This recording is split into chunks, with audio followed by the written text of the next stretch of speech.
Hari ini kami semua baik dengan Menteri Ekonomi. Arau jangan kacau. Terima kasih kepada kesemua 77 orang ahli yang berhormat yang telah membahaskan perkara-perkara di bawah bidang kuasa dan tanggungjawab Kementerian Ekonomi. Mengambil kira masa yang terhad dan skop perbincangan yang luas, saya berhasrat untuk memberi tumpuan kepada perkara-perkara yang ditimbulkan mengikut kumpulan-kumpulan subjek ekonomi yang ditimbulkan. Tambahan pula, ada sebahagian daripada persoalan-persoalan itu telah pun diajukan dan diulas sebelum ini. Oleh itu, perbahasan sebanyak 77 ahli dewan itu menyentuh pelbagai perkara yang boleh dirangkumkan di bawah topik-topik besar penstrukturan ekonomi negara seperti yang berikut. Pertama, kedudukan ekonomi negara dan sektor tumpuan sebagai enjin baru pertumbuhan ekonomi. Kalau tak, kita tak balik malam ni. Bagi ruang sedikit untuk saya jelaskan, kemudian ada ruang untuk celahan. Kedua, penstrukturan ekonomi untuk mengatasi masalah-masalah struktur seperti penyasaran semula subsidi dan juga dasar gaji progresif. Perkara ketiga yang banyak disentuh ialah mengenai pembasmian kemiskinan dan perlindungan sosial. Perkara keempat ialah mengenai pembangunan wilayah, termasuklah soal agihan peruntukan pembangunan. Dan perkara kelima ialah mengenai agenda ekonomi Bumiputera. Dan Seri Yang di-Pertua, saya berterima kasih kepada ahli-ahli dewan yang peka kepada cabaran-cabaran ekonomi negara.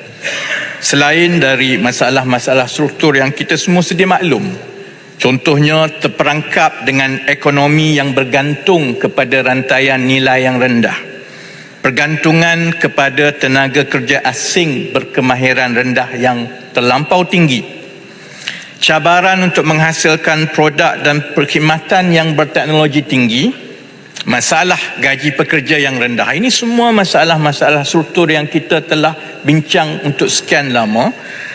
Sekarang ini pula negara berdepan dengan suasana ekonomi global yang sangat tidak menentu.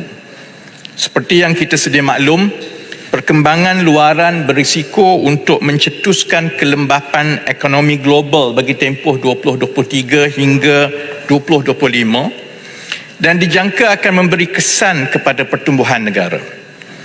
Tabung Kewangan Antarabangsa ataupun IMF pada Oktober 2023 baru-baru ini telah mengunjurkan ekonomi dunia berkembang perlahan sebanyak 3% sahaja pada tahun 2023 dan dijangka akan lebih rendah pada tahun 2024 iaitu 2.9%. Perdagangan dunia pula diunjurkan berkembang sebanyak 0.9% pada tahun 2023 namun dijangka kembali pulih kepada 3.1% pada tahun 2024. Ekonomi China diunjurkan berkembang sebanyak 5% sahaja pada tahun 2023 dan dijangka menyederhana kepada 4.2% pada tahun 2024. Berdasarkan prestasi ekonomi China ini, sebarang perubahan yang berlaku di negara tersebut akan memberi kesan terhadap perkembangan ekonomi Malaysia kerana China merupakan rakan dagang terbesar Malaysia sejak tahun 2009 lagi. Pun begitu, walaupun berdepan dengan cabaran-cabaran ini yang di luar kawalan kita, kerajaan komited untuk memastikan pertumbuhan ekonomi dapat dicapai seperti yang disasarkan dan optimis langkah-langkah yang diambil akan mengimbangi kesan kelembapan ekonomi global. Pada tahun 2024, ekonomi negara dijangka mencatatkan pertumbuhan antara 4% hingga 5%, disokong oleh persekitaran luar yang semakin pulih dan jangkaan permintaan domestik dan keadaan pasaran buruh yang lebih baik. Nanti sekejap bagi saya habis latar belakang ini dulu, sebab banyak soalan itu ialah mengenai perkara-perkara yang kemiskinan, pasal gaji dan sebagainya.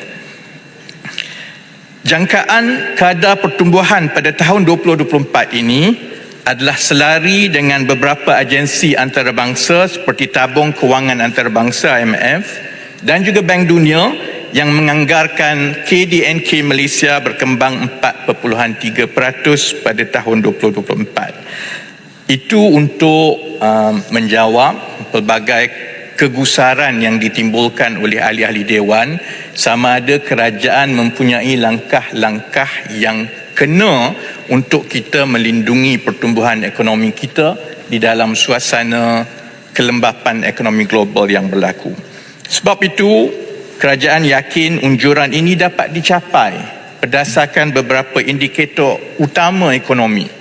Antaranya indikator awalan seperti jualan semikonduktor global, kerana sebahagian daripada sebab ekspor kita sekarang ini berkurangan ialah disebabkan oleh permintaan daripada pasaran dunia, dan satu indikator yang baik ialah kepada order atau booking untuk bulan-bulan yang akan datang berdasarkan jualan semikonduktor, dan sudah menunjukkan kitaran teknologi itu akan meningkat semula dan berpotensi untuk memberi manfaat kepada ekspor E&E negara. Indikator ini juga dijangka mendorong peningkatan bagi sektor pembuatan dan perdagangan. Kerajaan juga memberi keutamaan untuk merancangkan semula pertumbuhan ekonomi negara bagi mengembangkan saiz dan mengembalikan ekonomi ke landasan yang sebenar, dan tumpuan akan diberikan untuk mempergiatkan lagi sektor berpotensi seperti mencegahkan semula aktiviti pelancongan dan mempercepatkan aktiviti pembinaan melalui pelaksanaan projek-projek infrastruktur serta strategi dan inisiatif di bawah dasar utama kerajaan. Seterusnya, soalan-soalan yang dibangkitkan oleh ramai ahli parlimen ialah berhubung apakah sektor-sektor baru atau utama yang akan menjadi enjin baru ekonomi negara. Ya, Ipoh Timur. Sila Ipoh Timur. Terima kasih Tan Sri Speaker. Terlebih dahulu saya ingin ucapkan selamat kembali ke Dewan. Inilah semangat menteri-menteri dalam Kerajaan Madani lepas sakit terus balik bekerja. Tahniah atas pengembalian kepada Dewan. Keduanya, saya nak tanya apa yang disebutkan oleh Yang Berhormat Menteri tadi berkenaan dengan externality seperti apa yang berlaku di China. Kita nak rujuk kembali kepada apa yang berlaku pada 2020 tahun ni 2023, di mana tertibanya ada beberapa kerajaan tempatan dan kerajaan provinsi di China yang tertiba memang jatuh dalam keadaan ada tunggakan fiskal di peringkat kerajaan provins dan kerajaan bandaraya. Benda tu memang telah membawa sedikit masalah kepada ekonomi di China dengan pertumbuhannya terjejas, dan apa yang dibawa oleh menteri tadi, externalities, kalau China ada masalah-masalah mengejut, adakah faktor itu juga dipertimbangkan atau memang ada dalam kita punya consideration dengan izin dengan ekonomi Malaysia yang memang begitu terikat dengan ekonomi China sekiranya ada isu-isu mengejut di China? Terima kasih Ipoh Timur. China adalah ekonomi kedua terbesar di dunia. Sudah tentu China mempunyai rantaian ekonomi yang lebih rumit daripada negara kita, dan setiap provinsi mereka itu adalah satu ekonomi yang besar. Kita tidak dapat pastikan sama ada kesan yang khusus apabila provinsi-provinsi tertentu itu mengalami masalah kewangan. Tetapi apa yang kita boleh lihat ialah kerajaan China pada pandangan saya mengambil langkah yang drastik dan tersusun untuk memastikan pengukuhan fiskal dan juga kewangan mereka itu berlaku dengan cepat. Seperti mana proses yang kita sedang alami di negara kita, Malaysia, iaitu kita perlu melalui proses pengukuhan fiskal ini. Langkah yang sama juga sedang berlaku di negara China. Cuma bila ada perkara-perkara yang belum lagi dapat diselesaikan atau dipulihkan di ekonomi China, sudah tentu itu akan ada kesan kepada keseluruhan ekonomi negara China yang juga ada tempias bukan saja kepada Malaysia tetapi kepada negara-negara lain di seluruh dunia. Yang pentingnya ialah kita kena mengakui bahawa dunia akan melalui pertumbuhan ekonomi yang lebih perlahan dalam tahun 23 dan 24, dan harapan kita ialah tempoh ini kita gunakan sebaiknya, bukan sahaja untuk membina ketahanan kita dengan izin our economic resilience, tetapi untuk memastikan apabila pertumbuhan ekonomi global itu naik kembali dalam tempoh 2025 ke atas, Malaysia berada di kedudukan yang paling baik untuk mendapat laba daripada pertumbuhan tadi.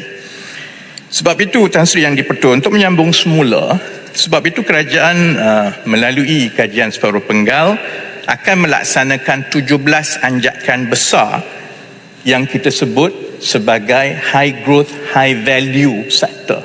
Ini adalah perkara-perkara yang akan menjadi enjin pertumbuhan ekonomi yang seterusnya, selain daripada kita menguatkan lagi daya tahan dan daya saing ekonomi dan sektor-sektor yang selama ini membantu negara kita. Ini termasuklah yang kita telah perbahaskan panjang lebar yang berkaitan dengan peralihan tenaga, sektor yang melibatkan teknologi dan ekonomi digital, E&E yang bernilai tinggi, semiconductor, chips yang melepasi daripada aktiviti back-end mula memasuki kepada aktiviti berbentuk front-end, pertanian dan asas tani yang moden, serta industri berasaskan nadi bumi.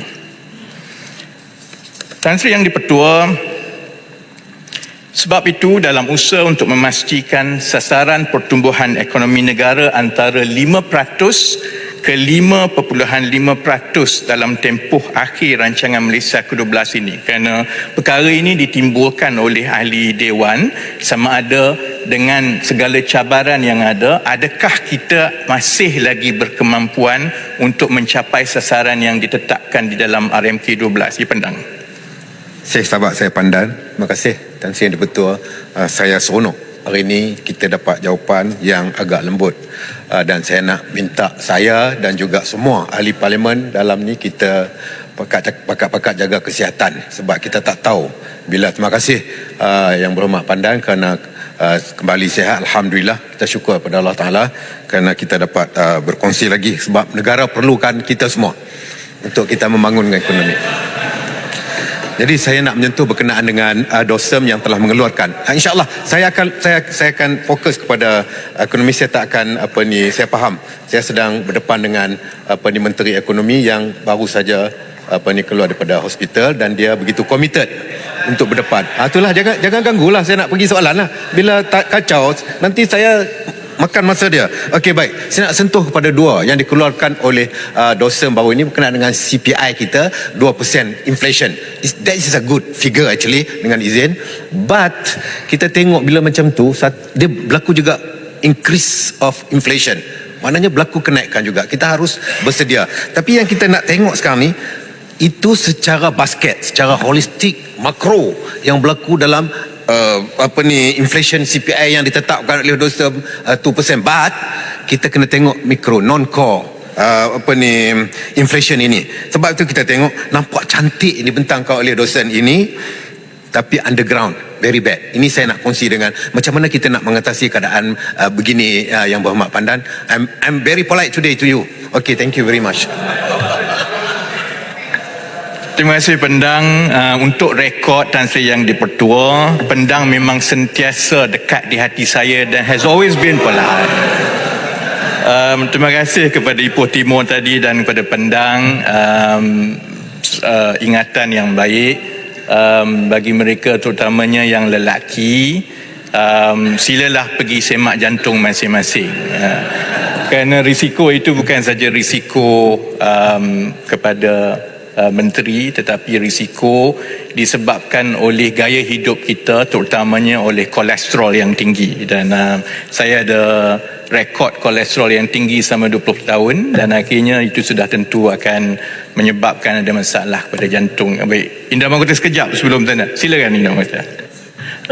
Selamat kembali dan alhamdulillah kembali sihat. Sikit je, dan mungkin nak dibahaskan waktu lain. Yang tadi 17 anjakan yang besar, saya tak ada masalah dengan itu. Cuma dalam 17 tu, sejauh mana ekonomi digital menjadi dengan izin common denominator atau mempengaruhi semua itu supaya kita faham kedudukannya sekarang. Terima kasih. Terima kasih Drama Kota. Untuk menjawab persoalan yang ditimbulkan oleh pendang tadi, iaitu mengenai inflasi. Inflasi Malaysia memang antara yang terbaik di rantau ini, dan kaedah menetapkan inflasi ini ialah kaedah piawai yang digunakan di seluruh dunia. Jadi dia tak timbul soal ia tidak melambangkan keadaan sebenar dan sebagainya. Berdasarkan kaedah ekonomi dan statistik, maka bakul-bakul perbelanjaan itu ditetapkan, dan inflasi mengukur kenaikan harga dari satu masa ke satu masa. Sudah tentu mereka yang arif tentang soal pengurusan ekonomi selalunya disebut bahawa inflasi yang baik ialah di antara 1 ke 2%. Maksudnya kenaikan harga barang itu tidak mendadak, tetapi pada masa yang sama ia akan terus menjana pertumbuhan ekonomi. Masalah yang ada di Malaysia pada pandangan saya pendang yang menimbulkan persoalan kenapa inflasi kita berada pada tahap yang paling rendah 1.9% sebenarnya, tetapi rakyat masih merasakan kos sara hidup itu tinggi. Kerana soal kos sara hidup ini ada dua perkara, dua komponen. Satu ialah kos, satu lagi ialah pendapatan. Jadi itu pandangan bersepadu di peringkat kerajaan bahawa kita tidak boleh menumpukan kepada soal mengawal dan merendahkan kos semata-mata sehingga ia telah menimbulkan satu keadaan yang mengherot ekonomi kita. Bagi contoh yang baik ialah subsidi bahan api, petrol ataupun diesel. Kita tahu sekarang walaupun niatnya itu baik, kerana kita sebelum ini berpandangan kalau kita tetapkan petrol dan diesel itu pada harga yang rendah, itu akan menyebabkan harga lain pun rendah. Tapi itu tidak berlaku, malah yang berlaku ialah terutamanya diesel banyak disalahgunakan untuk diseluduk dan dijual. Jadi sebab itu bagi saya kita perlu menerima bahawa selain daripada kita mengawal harga bukan semata-mata dengan subsidi pukal, tetapi kembali kepada asas ekonomi. Dengan izin Tan Sri Yang di-Pertua, we really have to go back to the basic of economy. Pertama ialah penawaran dan permintaan.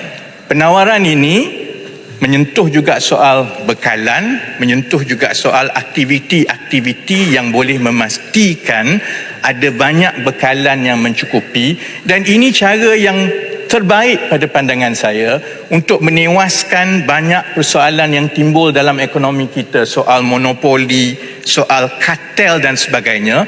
Keadaan sekarang ini bila ada syarikat-syarikat yang besar yang bersabit dengan bekalan makanan, kalaupun kerajaan mengambil tindakan yang drastik, tetapi oleh kerana mereka mengawal 90% daripada bekalan, maka negara akan mengalami masalah kerana bekalan itu akan terganggu. Jadi kita tak boleh lari daripada asasnya, iaitu mestilah ada penawaran yang mencukupi dengan permintaan. Dan itu perkara-perkara struktur yang diusahakan secara bersama, sebahagiannya di bawah Kementerian Pertanian, sebahagiannya di bawah Kementerian Ekonomi dan sebagainya. Dan perkara kedua, komponennya ialah gaji. Sebab itu kita tak boleh lari daripada untuk kita mencari jalan macam mana kita menaikkan gaji rakyat secara berkala, baik di sektor awam dan sektor swasta.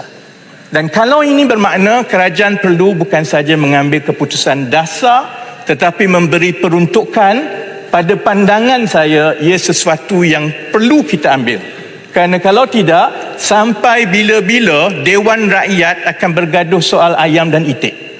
Sedangkan kita ada banyak benda lain lagi yang kita nak bincang, dan itulah yang saya ingat akan mengambil sedikit masa pendang, sementara kita menambahkan bekalan, memastikan peruntukan itu pergi kepada sektor-sektor untuk meningkatkan bekalan ini. Kita juga perlu cari jalan yang secara sistematik boleh meningkatkan gaji rakyat. Ya, payah besar dan titiwangsa. Saya 25 minit lagi, ada lebih kurang 50 muka surat lagi. Terima kasih Yang Berhormat Pandan, Tan Sri Di-Pertua. Saya amat setuju sekiranya gaji progresif ini dapat dilaksanakan secepat mungkin, Yang Berhormat Pandan. Tetapi apakah halangannya, Yang Berhormat Pandan? Sebab dalam bajet 2024 tempoh hari pun saya tak nampak perkara ini dinyatakan secara jelas. Singapura dah buat, Yang Berhormat Pandan, dan Yang Berhormat Pandan tahu perkara ini. Dan saya nak dapatkan kepastian apakah halangannya dan bilakah kita nak lakukan. Sebab sampai bila, Yang Berhormat Pandan, selagi kita tak tebalkan poket rakyat, masalah ni akan sampai bila-bila akan berkaitan seperti mana yang dijawab oleh Yang Berhormat Kota Raja sebentar tadi. Terima kasih, Pak Pandan. Kalau saya jawab dulu sebelum titiwangsa, saya bagi soalan Indra Mahkota tadi tentang ekonomi digital dan tech. Itu adalah satu sektor yang seterusnya yang kita akan lancarkan satu sektoral blueprint. Saya akan ulas sedikit lagi, dan mengenai gaji progresif saya akan cerita panjang lebar dalam tempoh 20 minit selepas ini, termasuklah perkara-perkara yang ditimbulkan oleh payah besar tadi. Masa sekarang kalau saya boleh kembali kepada ucapan yang akan menjawab persoalan-persoalan yang telah ditimbulkan ini. Untuk kita mengatasi cabaran-cabaran luaran yang di luar kawalan kita ini, satu strategi kerajaan ialah untuk memberi tumpuan untuk meningkatkan permintaan dalam negeri. Bagi meningkatkan perbelanjaan sektor swasta, kerajaan menyasarkan pelaburan swasta pada harga semasa berkembang sebanyak 8.9% atau bersamaan 300 bilion ringgit setahun dalam tempoh 2023 dan 2025. Perkara yang cukup logik dalam keadaan permintaan luaran yang rendah. Maka kita juga kena pastikan potensi pelaburan dan perbelanjaan dalaman negara kita ini, terutamanya oleh sektor swasta, itu dipercepatkan untuk kita mengimbangi kesan daripada kelembapan ekonomi global. Sasaran purata pelaburan swasta ini akan disokong oleh pelaksanaan projek-projek baru dan sedia ada yang merentas sektor-sektor utama ekonomi, termasuklah 5 sektor baru yang disebut sebagai SGHV yang telah diluncurkan dan terkandung di dalam bajet 2024, di dalam KSP, di dalam Pelan Hala Tuju Peralihan Tenaga, Pelan Induk Perindustrian Baru, yang akan menggariskan dengan lebih terperinci lagi bagaimana kita boleh mempercepatkan pelaburan swasta dalam sektor-sektor utama ini. Menyentuh yang dibawa oleh Indra Mahkota mengenai digital dan tech, setakat ini kita telah lancarkan apa yang disebut sebagai dengan izin sectoral blueprint untuk ekonomi berasaskan pelarian tenaga, memperkukuhkan industri kita dengan NIMP 2030. Jadi 2 daripada 5 sektor SGHV itu telah pun ada sectoral blueprint. Sebab itu tumpuan seterusnya ialah untuk melengkapkan Pelan Hala Tuju sektor-sektor SGHV yang lain dalam tempoh 12 bulan yang akan datang. Saya boleh maklumkan bahawa kementerian saya dan kementerian-kementerian yang terbabit sekarang ini sedang menumpukan usaha untuk membangunkan blueprint untuk digital dan tech, yang insya-Allah kita akan lancarkan. Jangkaan kita sekarang ialah Februari 2024, dan ini akan menyediakan hala tuju yang terperinci seperti juga sektoral blueprint yang lain untuk sektor ekonomi digital dan teknologi, termasuklah merancangkan perkembangan syarikat-syarikat pemula dan kemasukan syarikat teknologi dunia ke Malaysia. InsyaAllah akan diusahakan di antara Kementerian Ekonomi dan Kementerian Pertanian dan Keterjaminan Makanan sektoral blueprint yang sama untuk pertanian moden, dan sektor yang kelima diusahakan dan dikendalikan oleh NRECC, iaitu ekonomi berasaskan nadi bumi. Dan tujuan kita mengadakan sectoral blueprint untuk setiap satu daripada sektor-sektor di bawah HGHV ini ialah untuk memperincikan lagi sasaran-sasaran inisiatif-inisiatif, projek-projek rintis, enablers dengan izin, dan juga insentif yang akan diberikan oleh kerajaan supaya dia akan mempercepatkan pertumbuhan dalam kelima-lima sektor ini. Dan insya-Allah kerajaan yakin bahawa melalui strategi dan inisiatif yang sedang dan akan dilaksanakan ini, sasaran pertumbuhan KDNK dalam KSP yang kita telah bentangkan di dalam kajian separuh penggal walaupun mencabar, dan saya berterima kasih kepada seluruh dewan yang faham bahawa kita sedang melalui keadaan yang mencabar dalam ekonomi global ini, tapi insya-Allah dengan perancangan-perancangan ini saya optimis sasaran itu sebenarnya akan dapat dicapai. Tan Sri Yang di-Pertua, seterusnya dalam tempoh berbaki saya ingin menyentuh tentang dua perkara yang paling banyak disentuh di dalam perbahasan mengenai kementerian saya. Pertama mengenai subsidi bersasar dan yang kedua mengenai dasar gaji progresif. Saya berterima kasih kepada ahli dewan di kedua-dua belah yang menunjukkan sokongan dan kefahaman yang tinggi mengenai peri pentingnya penstrukturan semula ekonomi negara. Terutamanya bersabit dua perkara yang besar. Pertama, penyasaran semula subsidi, dan kedua, usaha untuk meningkatkan gaji rakyat melalui dasar gaji progresif. Saya baca handset perbahasan dan saya bersyukur kerana setakat bacaan saya tidak ada ahli dewan yang membangkang penstrukturan semula itu.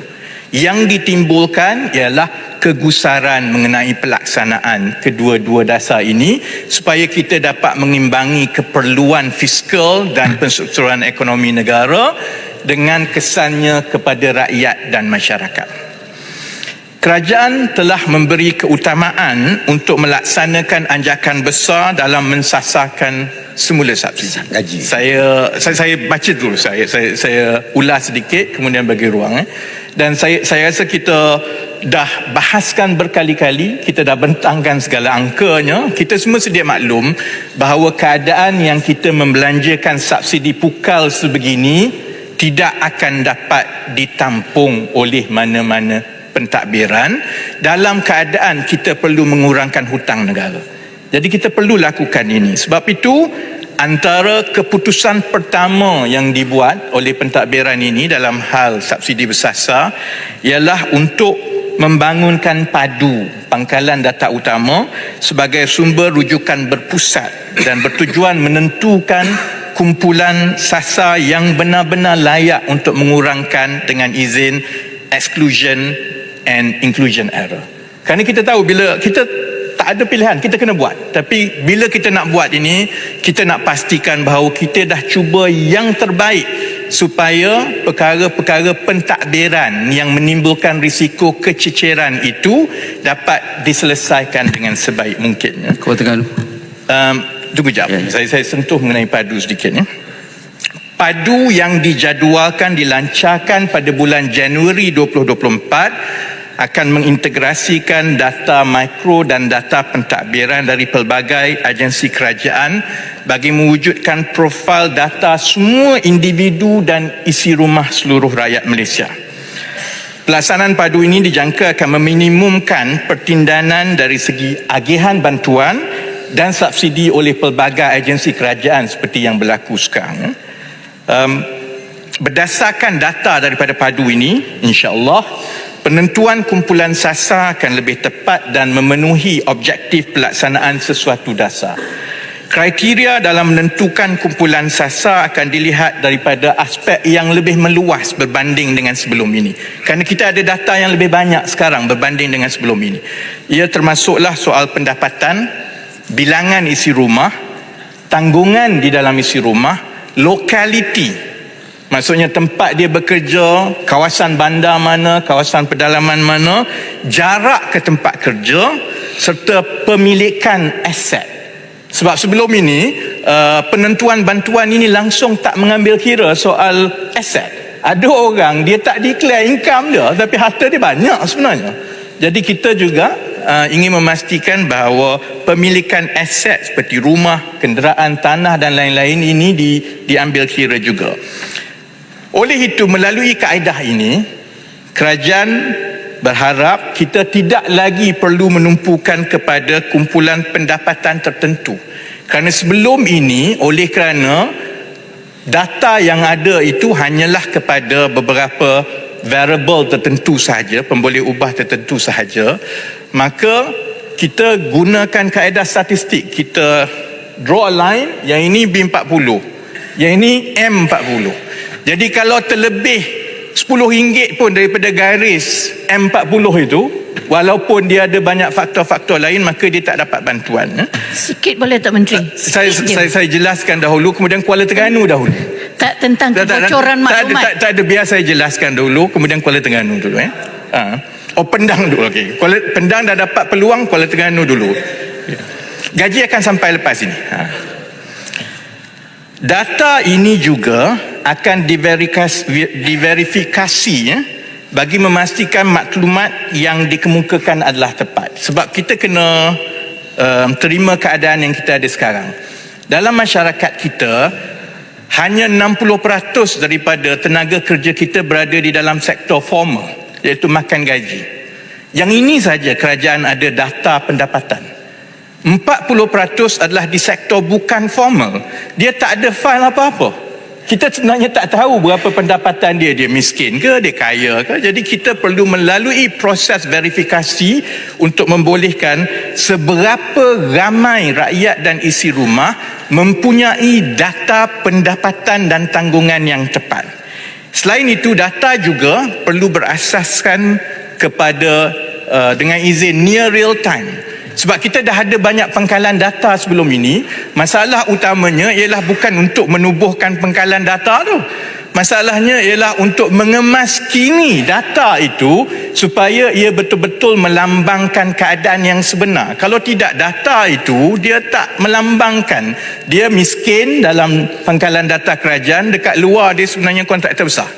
Jadi sebab itu pangkalan data yang dibangunkan melalui PADU mestilah bermatlamatkan kepada near real time, supaya setiap perubahan yang berlaku dalam mana-mana pangkalan data itu akan terus mengubah pemboleh ubah di dalam pangkalan itu. Saya suka memaklumkan kepada Dewan, selaras juga dengan soalan daripada Bera mengenai status pembangunan PADU.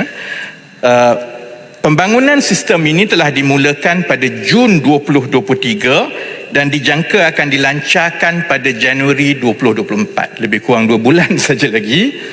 Dan selepas dilancarkan bermula Januari 2024, PADU akan dibuka selama 3 bulan sehingga Mac 2024 untuk membolehkan orang ramai mengesahkan data mereka di dalam itu.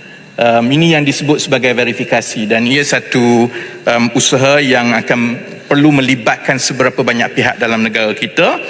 Dan selepas pengemaskinian maklumat individu dan verifikasi ini dilakukan, itu bermakna PADU sudah bersedia untuk melaksanakan apa-apa bentuk penstrukturan dan penyasaran semula subsidi bermula daripada April 2024 ke atas. Dan setakat Oktober 2023, pembangunan sistem telah mencapai 72% setakat ini, dan sebanyak 29.8 juta data penduduk telah pun dibuat naik ke dalam sistem. Kuala Terengganu dan kemudian Pandan. Putrajaya Pandan. Pandan. Kulai Pandan. Dan kemudian Kulai. Putrajaya. Tak, Putrajaya kemudian, sebab nanti Pendang. Isu yang sama ya? Tak apa, kita dengar Kuala Terengganu dulu, Kapar, kemudian Kulai. Masukkan muara saya ucapkan tahniah langkah perubahan PADU dari segi untuk menyelaras ke pengkalan data itu adalah satu langkah yang sangat penting. Saya ingin tanya, apakah kerajaan sudah menetapkan mekanisme pelaksanaan untuk subsidi besar-besaran? Adakah ia juga melibatkan penubuhan satu agensi khas bagi menyelaraskan pemberian bantuan kerajaan termasuk penerima subsidi besar-besaran ini? Agensi-agensi yang pelbagai dan bertindang sekarang ni, di mana adakah kerajaan bercadang untuk menyusun semula menjadi sebuah agensi baru yang boleh ditubuhkan sebagai pusat sehenti penjagaan kebajikan yang boleh membantu rakyat mencari pekerjaan agar mereka dapat hidup secara dalam keadaan sekarang tidak bergantung semata-mata kepada bantuan. Terima kasih. Terima kasih Menteri.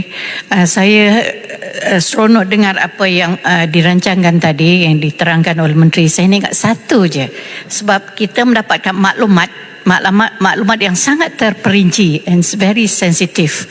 Jadi saya nak ingatkan kerajaan supaya devise satu mekanisme di mana maklumat itu terjamin keselamatannya dan tidak digunakan oleh pihak-pihak yang tidak bertanggungjawab.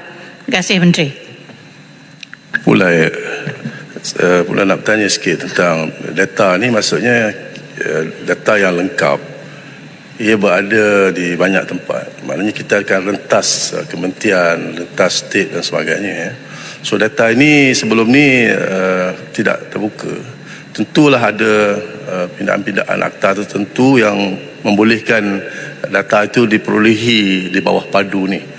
Dalam tempoh yang singkat sampai 2 bulan lagi, apakah sempat benda itu dilaksanakan? Satu lagi saya nak tanya macam data-data peringkat kajian negeri, contohnya macam data tentang tanah dan sebagainya, apakah ianya boleh termasuk dalam padu ni sekali? Terima kasih. Terima kasih Yang Menteri. Berkaitan dengan data ni juga, hasrat awal dahulu apabila dimulakan data ini adalah akhir sekali diadakan satu, seperti mana disebut oleh Ketua Agama tadi, agensi khusus. Sebab kita tak nak nanti bila data ini ada, yang nak gunakan data ini dia akan macam-macam agensi. Kalau saya selalu sebutlah Centrelink di Australia sebagai contoh, kementerian datang dengan pelbagai inisiatif pendekatan bantuan dan sebagainya, tapi digunakan oleh satu agensi khusus yang mana bukanlah agensi baru, ya. Kita boleh susun balik JKM dan sebagainya, yang mana akan ada case officer seperti mana yang Menteri sebut tadi, nak tengok keluarga dia anak berapa orang, anak OKU ke tidak, kerja apa dan sebagainya. Adakah ini merupakan pendekatan yang akan digunakan kerajaan untuk mewujudkan satu agensi khusus ini bagi memastikan data ini dapat digunakan seoptimum mungkin? Terima kasih. Ya, saya jawab empat dulu. Daripada Kuala Terengganu dan Putrajaya lebih kurang pandangan yang sama, dan daripada Kapar dan Pulai juga ialah mengenai perkara yang hampir sama. Jadi saya ulas secara menyeluruh. Buat masa sekarang kerajaan tidak membincangkan lagi sama ada kita perlu ada perubahan dari segi fungsi dan struktur kementerian-kementerian dan agensi-agensi. Saya faham dan saya pasti semua ahli dewan hargai bahawa adalah cukup penting untuk kita yakinkan rakyat dan juga sistem kerajaan bahawa padu ini benar-benar boleh berlaku adil kepada penerima. Sudah tentu matlamat kerajaan ialah untuk merangkumkan dan mencantumkan seberapa banyak bantuan yang sekarang ini ada beratus-ratus jenis bantuan yang dibuat oleh agensi-agensi kerajaan mengikut fasa-fasanya supaya kita boleh gabungkan menjadi satu bentuk bayaran tunai ataupun bantuan bulanan yang lebih besar. Sebab kalau tidak, yang ni bagi 50, yang tu bagi 100, jadi orang yang dapat itu tercicir kiri kanan, dia tak ada kesan kepada keluarga. Sedangkan jumlah yang dibelanjakan oleh kerajaan itu berpuluh-puluh bilion. Jadi matlamat untuk memastikan kita mula menyatukan bentuk-bentuk bantuan ini adalah sebahagian daripada langkah jangka masa sederhana kerajaan. Dan saya ingat kita kena melalui proses ini terlebih dahulu, iaitu kita sasarkan subsidi petrol dan diesel terlebih dahulu, tengok sama ada padu ini betul-betul boleh berlaku adil kepada rakyat dan kurangkan keciciran, dan juga orang yang patut tak dapat jangan dia dapat. Apabila sudah ada satu keyakinan kepada sistem itu, dan itu membolehkan kerajaan bergerak ke fasa yang seterusnya. Termasuklah soal kita nak gabung macam mana dan juga sama ada kita nak wujudkan atau kita nak rasionalisasikan agensi. Itu adalah keputusan-keputusan yang akan berlaku insya-Allah dalam tempoh 4-5 tahun akan datang. Soal Kuala Terengganu juga tentang sama ada kerajaan telah memutuskan mekanisme itu sepatutnya dibentangkan di Jemaah Menteri 2 minggu lepas, tapi saya di hospital. Jadi insya-Allah akan dibentangkan dan kerajaan akan buat keputusan dalam tempoh yang terdekat. Tapi kita telah bincang selama lebih kurang 6 bulan. Jadi sebenarnya bagi saya keputusan itu telah hampir sampai. Tapi keputusan mekanisme macam mana tu mudah nak dibuat. Yang payahnya ialah untuk pastikan bila kita nak agihkan itu, ia betul-betul berlaku adil kepada setiap isi rumah. Sebab itu kita betul-betul tumpu kepada mendapatkan data yang tepat dahulu. Kerana bila data itu tepat dan mengikut perancangannya menjelang Mac 2024, kita sudah pun melepasi proses verifikasi dan kinian oleh rakyat Malaysia. Maka macam mana pun kerajaan nak buat keputusan, dia nak bagi RM500 seorang ke, dia nak bagi RM200 seorang ke, itu adalah keputusan yang boleh dilaksanakan terus. Kita tak nak contohnya buat keputusan tapi bila nak laksana yang itu tak ada, yang ini tak ada dan sebagainya. Sebab itu untuk menjawab banyak persoalan sepanjang 7-8 bulan yang lepas. Sebab itu proses pensasaran semula subsidi ini mengambil masa begitu. Kerana tempohnya 6-7 bulan itu kita tumpu kepada memastikan data itu selengkap yang boleh. Soalan daripada Kapa dan Pulai, satu cabaran sebelum ini kenapa data kerajaan ini tidak boleh digabungkan ialah kerana akta tak bagi.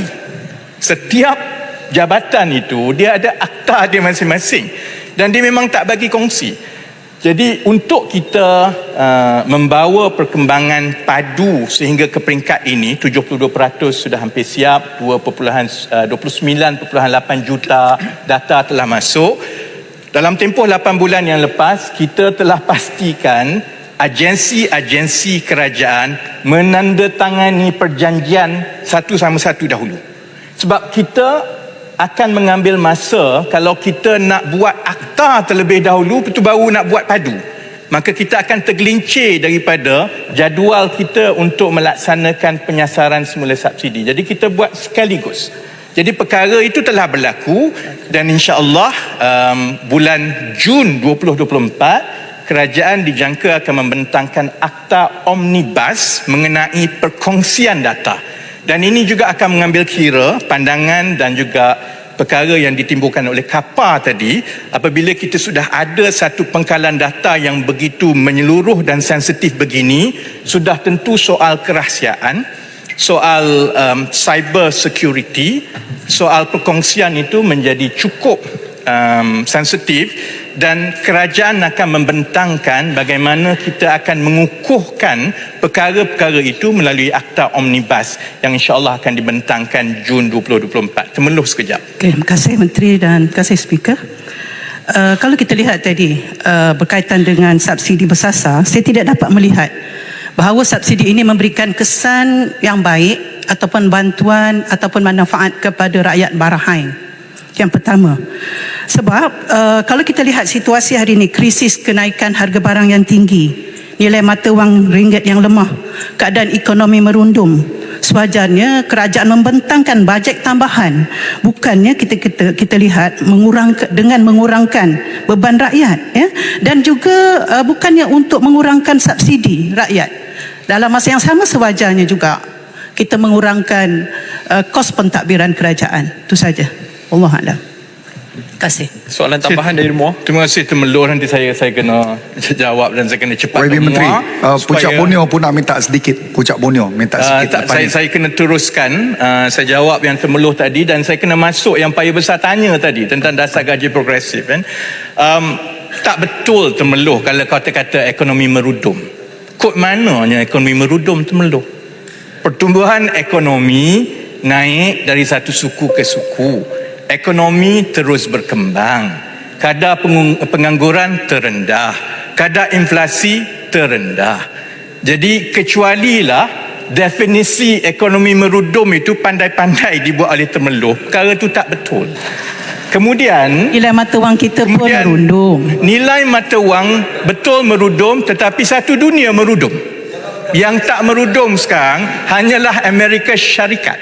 Jadi sebab itu keadaannya tak boleh dibandingkan dengan keadaan nilai mata wang sekarang ini dalam suasana ekonomi dan juga perdagangan antarabangsa yang berbeza sekarang berbanding dengan tahun 1998 ataupun tahun 2015. Kalau nak dikatakan nilai mata wang merudum itu sebagai tanda kepada masalah ekonomi negara, yang berlaku ialah bila mata wang merudum, yang lain pun merudum juga. Gaji jatuh, ekonomi tak berkembang, orang hilang kerja, itu baru boleh kata merudum. Yang berlaku sekarang ini di seluruh dunia, mata wang jatuh kerana kita melalui keadaan yang mana kerajaan Amerika Syarikat menaikkan kadar faedahnya. Kemudian dunia pula berlaku pelbagai pergolakan, dan bila berlaku pergolakan sudah tentu pelabur-pelabur mengambil langkah biasa, iaitu memegang aset yang dikira paling stabil, iaitu sama ada emas ataupun dolar. Jepun pun begitu, China pun begitu, Thailand pun begitu, semua begitu. Jadi sebab itu sementara saya nak jawab yang Temeloh tanya tadi, tapi saya rasa kita kena berlaku adil. Tidak boleh kita kata keadaan ekonomi negara ini merudum. Ekonomi tumbuh. Ekonomi sebenarnya berada dalam keadaan yang baik. Tetapi kita juga sedia maklum bahawa terutamanya oleh kerana tangga gaji rakyat itu tidak naik dengan cepat, sebab itulah apabila berlaku sedikit saja kenaikan harga barang tertentu, dia dikira menjadi beban. Dan ini perkara yang akan ditanggung oleh mana-mana pihak yang menjadi kerajaan. Kalau selepas ini pembangkang jadi kerajaan pun, pembangkang akan tanggung perkara yang sama. Arau saya nak kena jawab payah besar. Biar saya teruskan pasal gaji progresif dulu. Kemudian saya boleh kembali kepada Arau dan Pendang. Cuma saya nak Menteri, masa Muar daripada tadi belum 5 minit lagi, lepas itu stop. Bagi saya 5 minit lebih lagi. 5 minit sahaja. Kalau tidak KPT akan marah di belakang. Betul. Baik. Jangan lupa Muar dah lama berdiri. Dan Muar ada 3 yang menunggu giliran. Puncak Borneo juga Menteri. Puncak Borneo. Jangan lupa Puncak Borneo. Yang itu kena tanya speaker. Menteri, speaker.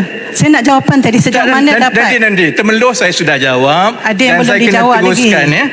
Saya kena teruskan. Okey. Baik. Kita kena kembali kepada soal ekonomi, soal dasar gaji progresif. Mengenai dasar gaji progresif, banyak persoalan ditimbulkan dalam perbahasan saya baca Hansard atas alasan ia tidak dimasukkan di dalam belanjawan 2024. Sebenarnya peruntukan untuk pelaksanaan rintis gaji progresif untuk pekerja dan syarikat swasta awalan telah pun dimasukkan di dalam belanjawan 2024 di bawah Kementerian Ekonomi. Nanti bila kita sampai ke perbahasan peringkat jawatan kuasa, saya boleh tunjukkan bahawa peruntukan untuk projek rintis kepada syarikat-syarikat awalan itu sebenarnya telah masuk. Saya nak hurai tentang persoalan yang dibawa oleh payah besar tadi kan. Sebab saya faham di peringkat rakyat dan juga ahli dewan, kita perlukan ini, kita perlu naikkan gaji. Jadi kenapa tidak boleh dibuat serta-merta kan? Jadi di peringkat kerajaan kita ada perbincangan yang panjang lebar. Berkali-kali saya ingat dasar gaji progresif dibincangkan 3 kali di Jemaah Menteri ya. Sebab kita memahami pelaksanaan dasar gaji progresif ini adalah langkah berani yang akan membawa kesan besar kepada ekonomi dan rakyat. Kerana ini kali pertama kerajaan akan campur tangan secara terus untuk meningkatkan gaji sektor swasta. Maka keputusan yang dibuat ialah pelaksanaannya perlu melibatkan kesemua pihak dan digerakkan sebagai langkah bersama untuk satu negara. Dia tak boleh buat dasar saja dan pandai-pandai kamu. Sebab kita takut berulang perkara-perkara yang pernah berlaku apabila beberapa dasar mengenai gaji dilaksanakan sebelum ini. Oleh itu, satu kertas putih cadangan dasar gaji progresif akan dibentangkan di Parlimen dalam sesi ini, dan saya telah dimaklumkan Dewan Rakyat telah memberi tarikh pada 30 November 2023 untuk kita bentangkan kertas putih dasar gaji progresif, sebab ia tebal dan dia banyak perkara-perkara yang perlu dibincangkan secara terperinci, dan dia tidak boleh dijawab dan disentuh dengan satu perenggan di dalam ucapan belanjawan Perdana Menteri sebab isunya adalah rumit. Jadi keputusan Jemaah Menteri adalah lebih baik bentang kertas dasar kertas putih dasar gaji progresif, bukan sahaja untuk dibahaskan tetapi untuk menjawab perkara-perkara yang disebut oleh Paya Besar tadi. Apa sebenarnya masalah gaji dalam negara kita ni? Kenapa sukar nak naikkan gaji? Kenapa dasar-dasar yang sedia ada ini sementara telah menyumbang sebelum ini tetapi masih belum cukup untuk menaikkan gaji? Adalah lebih baik sekiranya keseluruhan cadangan dan perincian dibentangkan di dalam kertas putih untuk memberi ruang kepada anggota Dewan dan rakyat keseluruhannya menilai pendekatan, jadual masa dan mendalami perkara-perkara struktur yang perlu diselesaikan. Tapi untuk mengekalkan momentum tumpuan kerajaan kepada persoalan gaji, projek rintis pelaksanaan gaji progresif akan dilaksanakan dalam tahun 2024. Tapi kita tak boleh, pada pandangan saya sendiri, sesuatu yang sebesar ini tidak boleh hanya dibuat satu arahan kemudian pandai-pandai. Kita kena tengok dahulu 6 bulan pertama macam mana, kaji apa yang boleh, apa yang tak boleh, tengok apa penambahbaikan yang boleh dilakukan, dan pada pelaksanaan projek rintis dalam tahun 2024 itu akan menilai keberkesanan dan ketersediaan dasar tersebut. Dan pihak kerajaan mengalu-alukan sebarang pandangan dan cadangan daripada ahli-ahli yang berhormat semasa pembentangan dasar gaji progresif pada 30 November ini. Nanti kita kena ikut giliran. Tadi giliran tadi awal bangun. Muar paling awal tanya. Masa Muar tambahan dulu, mau tamat. Arau. Oleh kerana saya baru keluar hospital, saya minta 5 minit lagi. Tadi sudah 5 minit. Setuju. Muar, Arau Yang dan Menteri. Pedang. Terima kasih. Dia seorang menteri. Jadi bagi peluang Duduklah, Arau. Menteri ni penting. Terima kasih yang 10 minutes.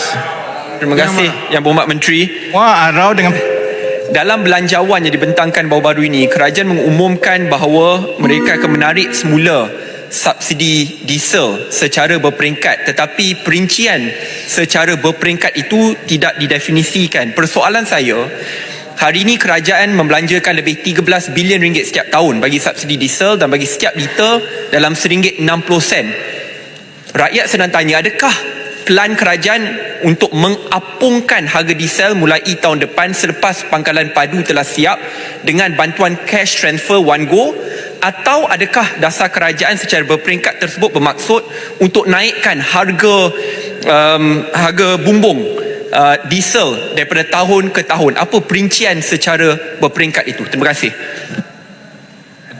Sependek Ahmad, saya minta jawab betulis lah ya. Semasa semua sekali wang jatuh yang Ahmad sebut tadi, tetapi Malaysia yang paling teruk di Asia, dan semasa semua orang dah recover dengan izin, Malaysia tak recover sampai ini. Itu saya minta jawab betul dia lah. Sebab dia ni complicated sikit. Akhir sekali yang Muhammad, saya nak tanya, saya minta maaf. Saya ni sebenarnya Presiden Persatuan TikTokers masa yang Muhammad tak keluar formula.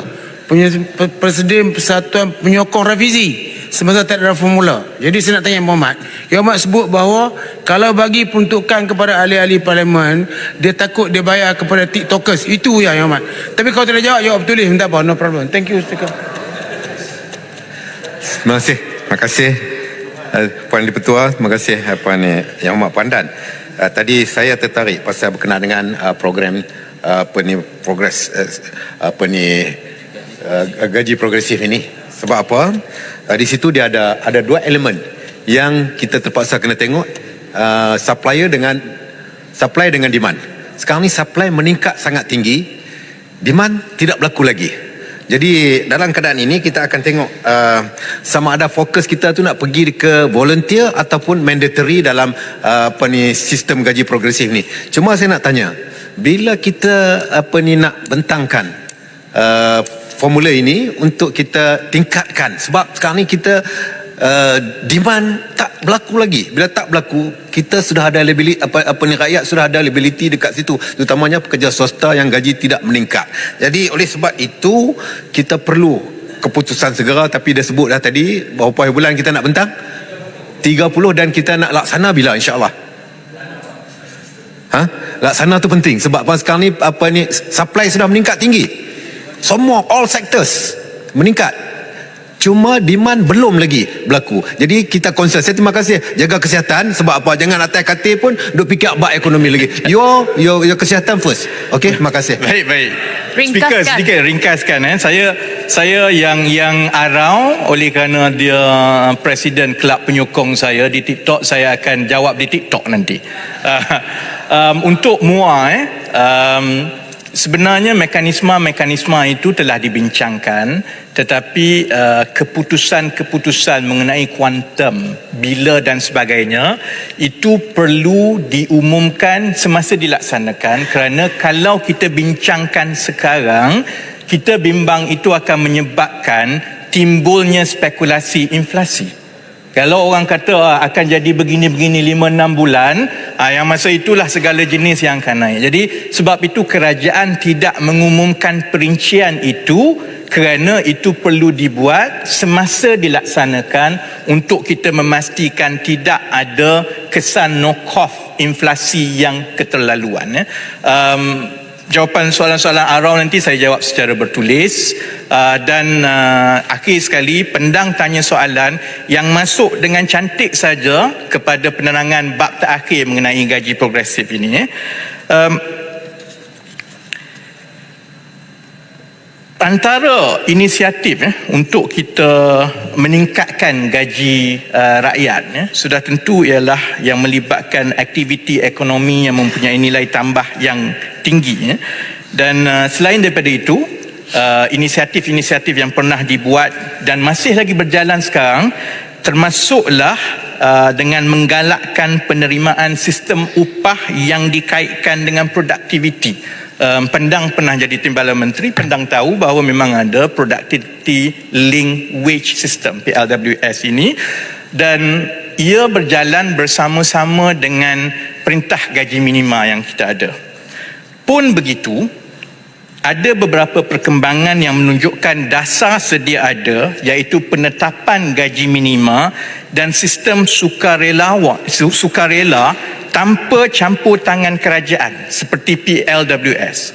Sebab PLWS adalah sepenuhnya sukarela, belum lagi berjaya meningkatkan tahap gaji pekerja. Contohnya, sehingga Ogos 2023 sebanyak 97,799 majikan sebenarnya telah melaksanakan PLWS.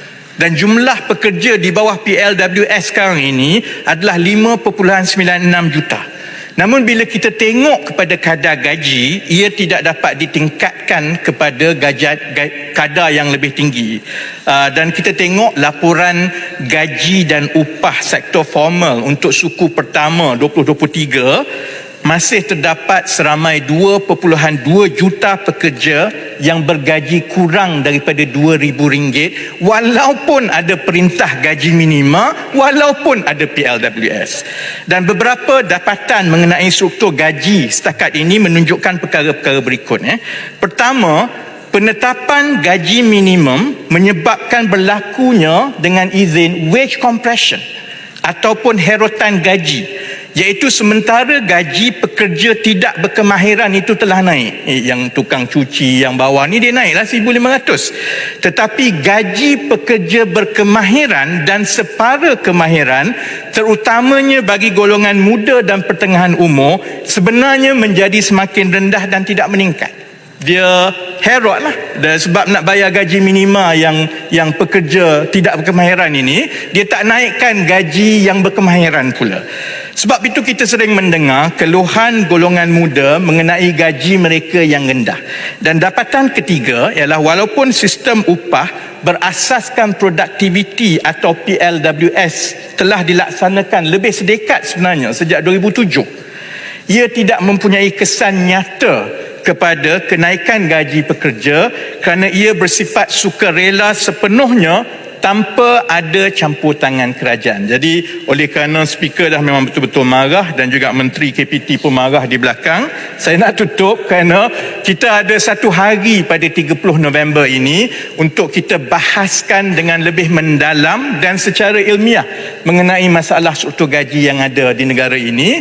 Dan dari segi jangka masa pelaksanaannya, Pendang, Paya Besar dan ahli dewan yang lain, ia akan diperincikan di dalam kertas putih itu. Akan ada jadual yang terperinci di dalam kertas putih itu. Jadi demikianlah Puan Yang di-Pertua, penggulungan dari saya dan Kementerian Ekonomi kepada perkara-perkara yang ditimbulkan sepanjang perbahasan Belanjawan 2024. Dan di sebalik kehangatan Dewan, saya tak adalah tengok di hospital, tapi saya bayangkan Dewan tetap panas macam mana pun. Dengan masing-masing mempunyai pandangan, saya juga berterima kasih kerana pandangan-pandangan itu daripada semua pihak, walaupun berbeza-beza, sebenarnya menjuruskan kepada matlamat yang sama.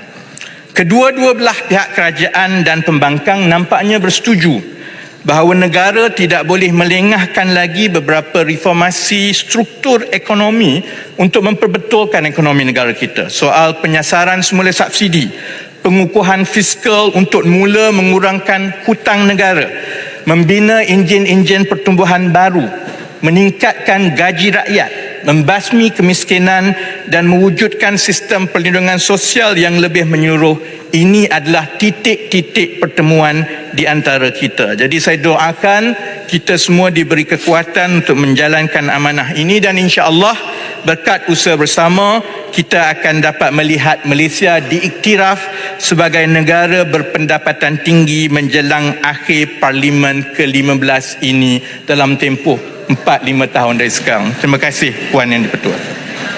Terima kasih Yang Berhormat Menteri.